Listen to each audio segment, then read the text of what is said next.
Olá, amigo Paydriver, seja bem-vindo ao Fim do Grid. Olá, amigo Nerd, seja bem-vindo ao Boletim do Paddock. Eu sou Bruno Shinozaki e vocês estão vendo aqui no feed do Fim do Grid algo um pouco diferente. É um podcast, mas não um podcast que vocês estão acostumados, né?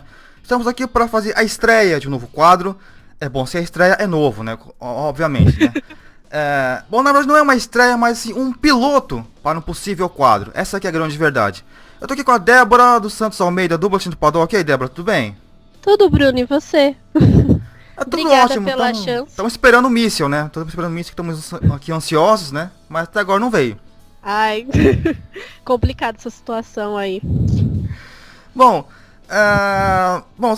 vou tentar explicar mais ou menos o que está acontecendo aqui.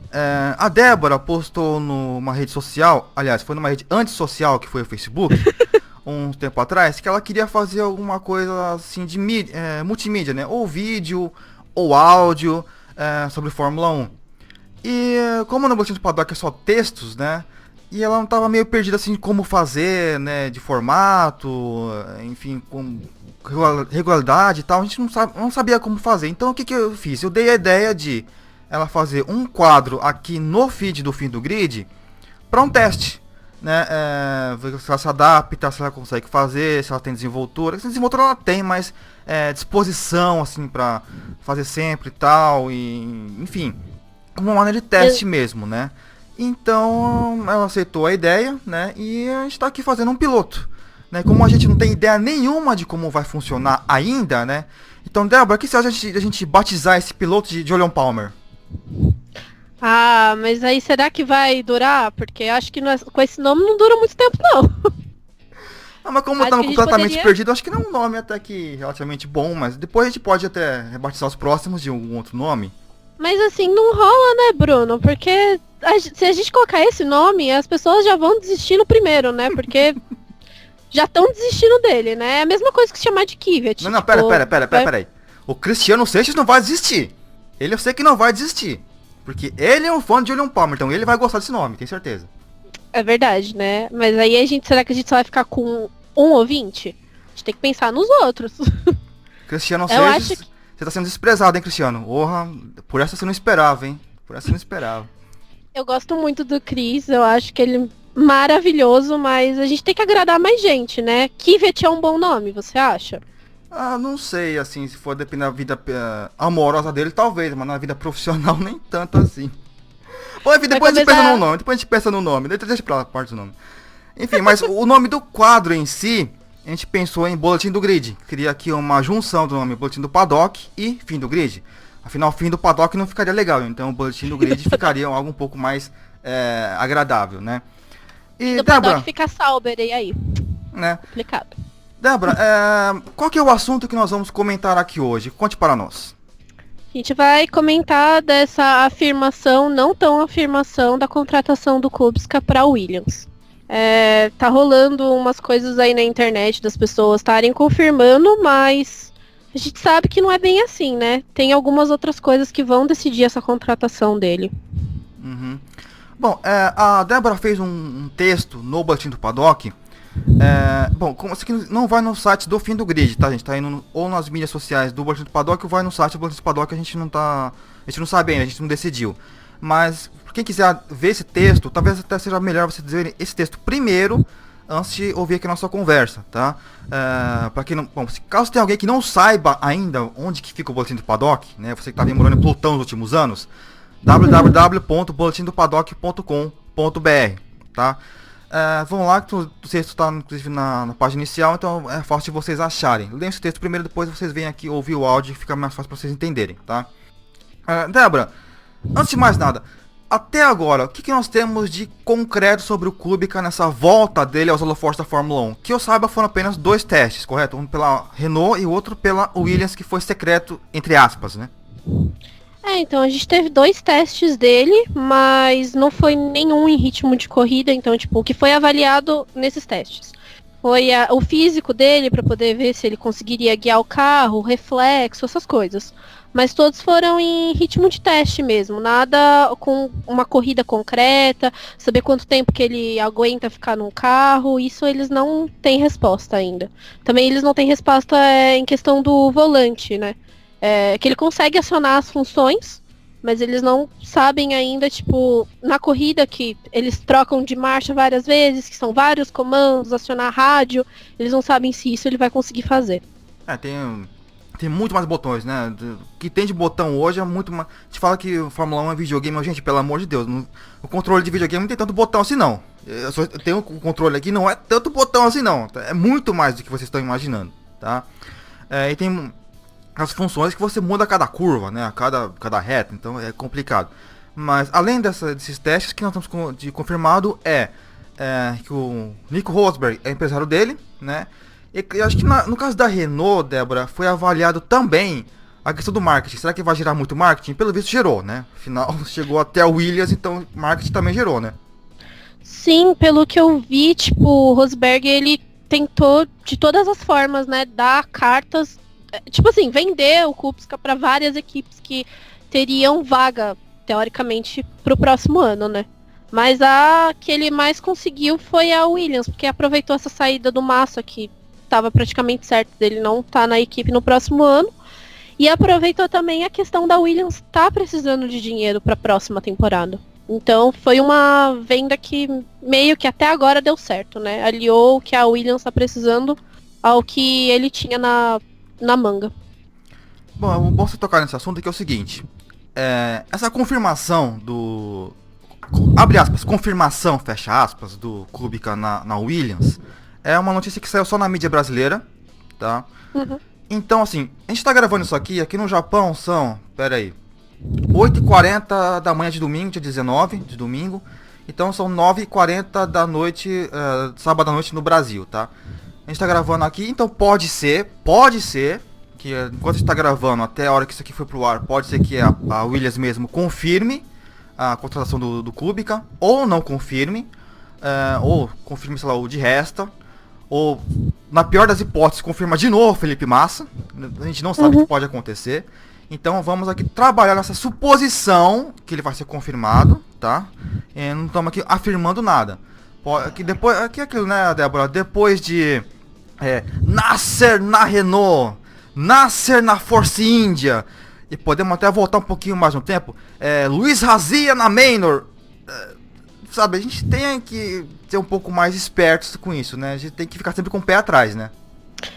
Exatamente, e é também o negócio que tá acontecendo na Sauber, porque tá aquela coisa, né? Tipo, tem muita gente confirmando o Leclerc pra próxima temporada, mas tem muito mais coisa em jogo. Tipo, o negócio será que a Ferrari vai comprar a Sauber? Porque a Ferrari, ela queria comprar a Sauber para poder tornar ela subsidiária e colocar 2 pilotos dela, o Antônio e o Leclerc. Será que isso também vai acontecer? Porque eu já vi em outros canais, outras mídias confirmando o Leclerc, tipo, dando certeza que ele vai estar na Sauber ano que vem. Então, complicado. Até uma afirmação da equipe. Realmente é complicado. Até por causa como eu lembrei do Razia, né? Ele tava confirmado na equipe, mas chegou na hora, uma semana antes da pré-temporada, cadê ele? Né? Então tem um monte de coisa, tem um monte de variáveis aí, né? Então a gente tem que ficar sempre com o pé atrás, né? Não acreditem em tudo que vocês leem pela internet. Esperem. É melhor esperar até Melbourne, na verdade, né? Essa aqui é a grande verdade, né? Mas espera até Melbourne pra ver o grid, né? Então, porque o que eles estão falando do Kubica, né? Vai ter um teste pós o GP de Abu Dhabi. Mas até em Melbourne, ou melhor, até os testes de pré-temporada, ninguém sabe de nada, porque só lá que ele vai estar, se for confirmado, só lá que ele vai estar treinando com o carro de 2018. Tipo, o carro de 2017 pode não ser a mesma coisa do carro de 2018. Vamos lembrar que ele também não testou com um carro de 2017, né? Que tipo, de 2017 é já a base para 2018, né? Então não vai ter tanta diferença na questão de força G, né? Velocidade e tal, então não vai ter diferença. Agora, o que ele testou foi um carro da Williams, que foi do carro de 2014, mas da Renault foi desse ano. 13 ou 14, eu não lembro. Foi o da Renault foi desse ano. Mas então a gente não tem muita base. Mas também não foi em ritmo de corrida, né? Isso, foi em ritmo de teste. E quando o Adalto participou aqui comigo, falando sobre o GP do... O que o GP foi? GP... Não lembro qual GP que foi. Mas ele ele falou que depois de 30 voltas, os tempos dele de volta começaram a variar muito, né? Então, é uma informação que ele veio dele, então acredito que seja verdade. Mas, claro, a gente não teve uma declaração da equipe sobre isso, mas vamos supor que realmente seja verdade. Depois de 30 votos, o tempo dele começou a variar demais. Então já é algo negativo aí, né? Já começa assim. Agora, o que pode ser o motivo dessa possível contratação do Kubica pela Williams? Você escreveu aqui num texto seu, é sobre o principal mesmo é dinheiro, né? Que o clube conseguiria levar dinheiro para a equipe, né? A contratação dele estaria rendendo 8 milhões de euros para a Williams de imediato. E a ideia também da Williams é colocar o carro dela na frente do carro da Force India, então ocupar o quarto lugar, né, a quarta força do campeonato.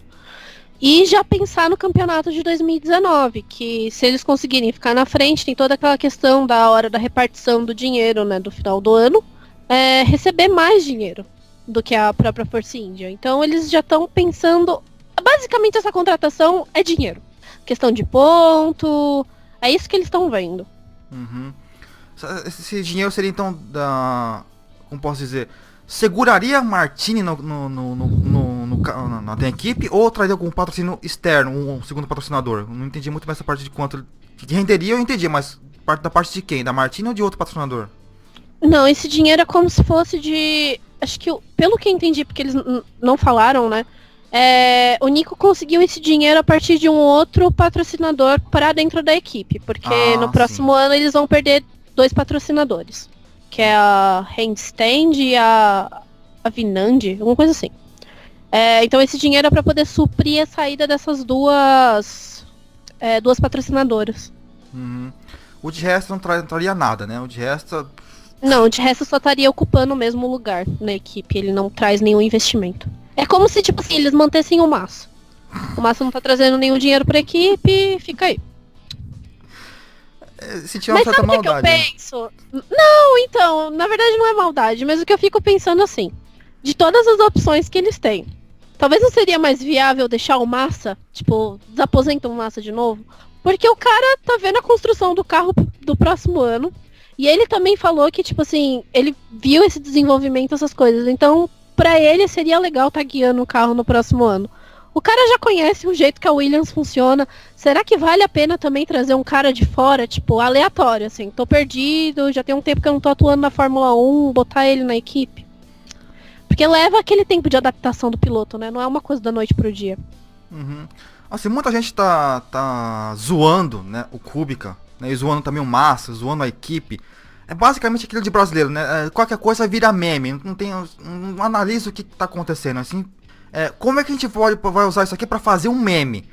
Essa aqui é a realidade do brasileiro hoje, né? Como é que a gente vai fazer um meme com isso aqui? Mas não é assim. Vamos lembrar um pouquinho do Kubica aí. Ele teve um acidente, acho que foi em 2011, não lembro agora o ano. Muito grave. Quase perdeu a vida, inclusive. Mas depois ele voltou a correr de rally, né? Só que no rally, não sei o que ele estava fazendo no rally, se era crash test ou realmente estava tentando fazer algum resultado para ele mesmo, para a equipe, não sei. Mas enfim, a parte de como é que foi afetado pelo acidente, as sequelas, a gente não tem nenhuma ideia, né, Débora? Que eu saiba, não foi divulgado em nada, ou seja, não sabemos como é que tá a parte da mão, do pulso, do braço, do ombro, ou se afetou alguma outra articulação, não sabemos quanto a isso. Porém, não quer dizer que ele já é como é que fala, gente? Mas como é que alguém não consegue se mexer? Como é que fala mesmo? Esqueci o português. Inválido? Um inválido. Não é um inválido, tá, gente? Ele vai ter que passar por algumas dificuldades, né? Que tem alguns exemplos que são bons. Tem um guitarrista brasileiro, inclusive, que é o Jonathan Bastos, eu acho que é isso. Que ele não tem braços. Ele é um guitarrista, ele toca com os pés. Na Moto 2 tem uma Tia Pazini que, pra quem sabe de moto, não acelera freia com os pés, né? Tudo com a mão. Só que tem um problema na mão. E ele guia na Moto 2. Ele guia bem. Ele tá ganhando corrida. E na Moto 2 é basicamente o último degrau antes da MotoGP. Ou seja, uma categoria bem competitiva. E mesmo com esse problema na mão, ele consegue ser competitivo. Não foi campeão, não lutou pelo título, mas teve desempenhos incríveis. Seja, temos exemplos de superação, né? O Kubica pode ser mais um exemplo de superação, né, Débora? Não estamos falando que é impossível de ele realmente se adaptar e correr bem. A gente não está falando que é impossível. A gente tá dizendo que ele pode sim conseguir isso, né? Não, eu não acho que seja impossível. Até porque acho que foi no teste da Renault que ele fez. Agora eu não lembro se foi nesse teste da Renault ou se foi no outro que ele fez. A FIA acompanhou, né? Porque eles têm que ver, né, como é que tá a desenvoltura do piloto. E nesse primeiro teste eles aprovaram ele, que ele poderia continuar fazendo teste, essas coisas. Mas tem muito mais questão em jogo, porque o que eles testaram, tipo assim, foi ele andando na pista. Tipo, isso ele consegue fazer, porque ele continua dirigindo o carro, essas coisas. Mas a questão não é só isso, tipo, o piloto, ele tem outras funções. A questão, tipo assim, se a equipe dá um alerta pra ele que o carro pode começar um princípio de incêndio.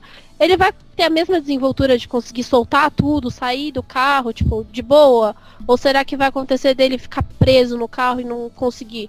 Na verdade, esses testes acontecem pra avaliar o carro. No caso dele, foi para poder avaliar se ele conseguiria pilotar o carro.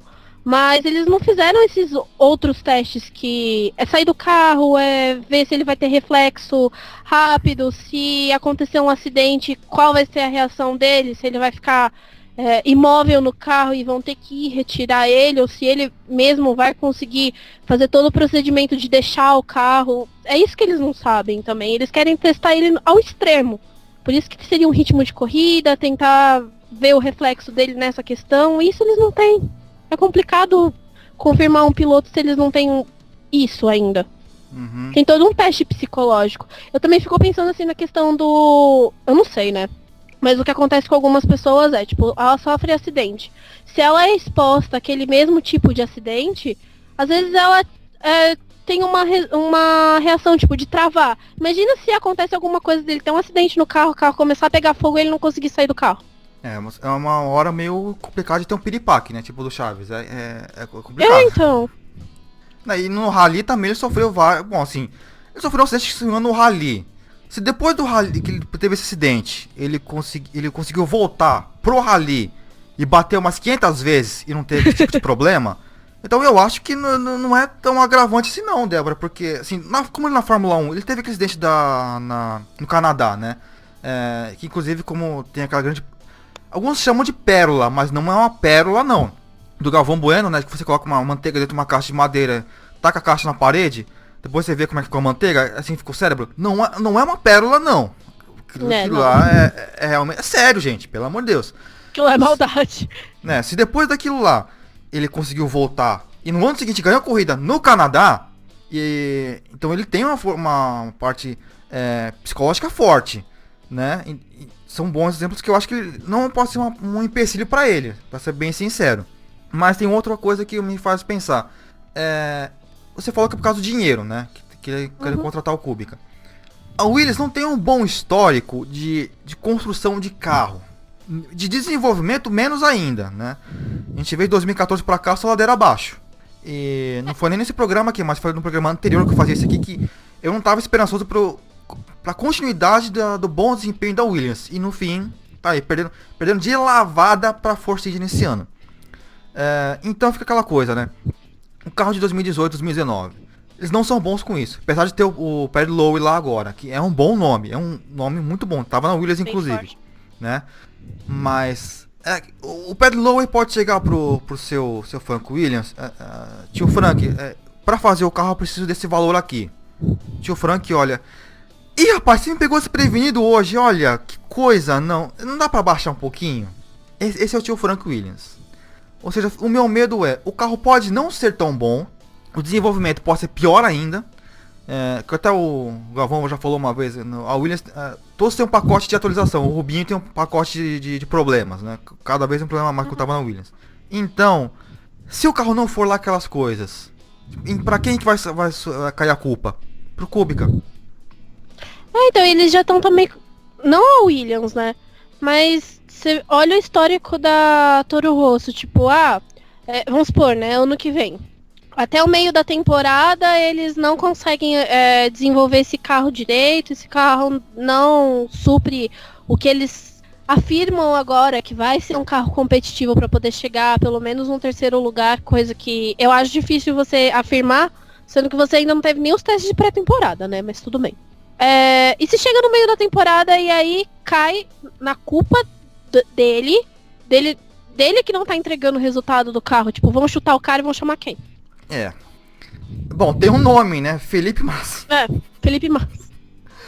Ah, meu Deus. Ou de resta, né? Será que o brasileiro aguenta mais uma despedida? Que, tipo, já tá virando despedida do Exalta Samba isso. Tipo, todo ano tem show de despedida, né? O Aerosmith também. O Aerosmith tá fazendo turnê de despedida desde 2000 e... o último álbum bom foi em 2011, 2012. É por aí. Não, desde 2004. O Aerosmith tá na turnê de despedida faz uns 13 anos. Tem uma ideia. Eles não são tipo o U2, né? Que botaram um fim no álbum deles e acabou e agora vamos começar do zero, não. Não, é turnê mundial de despedida todo ano. É incrível o negócio. O setlist não muda. Começa com a mesma música e termina com a mesma. Tipo, não muda. O incrível é que... E por que eles não param? Porque rende dinheiro. Rende dinheiro. Mas enfim. É que também o negócio do Kubica, tipo, se ele confirmar na Williams... eu acho que a imagem dele, eu acho, né? A imagem dele, muita gente, tipo, gosta dele, e eu acredito que várias empresas gostam dele, e vão acabar depositando confiança nele e achar que ele vai ser o mesmo piloto da época que ele já tinha corrido na Fórmula 1. Talvez ele consiga trazer mais patrocínio, mas o complicado e se o cara começar a não render, será que esses patrocinadores vão sair e vão abandonar a Williams também, tipo... Se vira aí agora. É complicado isso. Assim, a parte dele, piloto, eu acho que ele pode sim, como eu falei agora há pouco, eu acho que ele pode sim voltar a ser um piloto como ele era antes. Talvez não igual, mas competitivo. Afinal, são carros diferentes, são épocas diferentes, mas se adaptar bem essa temporada, esses carros de agora e realmente mostrar resultado. Mas a minha preocupação maior é a Williams. Elas não sabem fazer um carro bom. E desenvolvimento pior ainda. Então, e eles gastam tudo no começo do ano, né? Chega tipo agora no final da temporada, eles não conseguem dar nenhuma atualização no carro. Isso, e aí a partir daí como é que fica? É a culpa de quem? Vão achar que é a culpa de quem? A culpa do Kubica? É complicado, porque vai parecer que ele... Vai parecer, né? A culpa sempre cai no piloto. Porque o cara que tá vivendo ali, praticamente que o cara tá botando o rosto dele, né? A capa. Então, vendo os resultados, assim, piloto, tipo assim, o lugar tô sendo ocupou, então, tá na linha. Mas começam pra baixo de 10º. Quem vai ser jogado vai ser ele, não vai ser nem tanto a equipe. Com certeza, essa que é a parte chata, né? Incrivelmente sempre tem alguém que tem que assumir a culpa, né? É aquela filosofia Homer Simpson, né? A culpa é minha, coloque quem eu quiser. Basicamente é isso. E também, se a Williams já tá avisando um contrato de 1 ano, assim, se der certo, deu, ótimo, a gente renova e continua com ele, porque das opções que ele tem, ele é o piloto que conseguiria representar a Martini, né? Eles não conseguem pegar um piloto mais novo por causa da marca. Então, é muito... Essa situação dele, assim, você não consegue... Você pensa assim, tipo, ano que vem, como vai ser com ele? Mas você também não consegue mensurar isso pro ano inteiro, é muito complicado. Bom, de tudo que a gente conversou aqui sobre o Kubica, será que falta mais alguma coisa, Débora? Você acha que a questão dele com o Stroll, porque talvez se ele for um bom piloto, se ele conseguir entregar resultado, pode ser que ele continue superando o Stroll, né? E talvez o Stroll esteja pensando assim, com o Massa fora, eu como já estou há mais tempo na equipe, deveria ser o piloto privilegiado. Tem essa questão também e também não é só o Stroll, né? Tem o Papai Stroll também, que parece que ele... que entra com muito mais dinheiro, né? Basicamente ele vai pagar o salário de muita gente ali, né? Sim. Então, inclusive a Williams, ela se colocou... Não é que a Williams está numa situação de uma encruzilhada, né? Ela se colocou nisso, né? Porque ela demorou tanto pra decidir a situação do Massa, né? E podia ter pego desde o começo do ano, sei lá.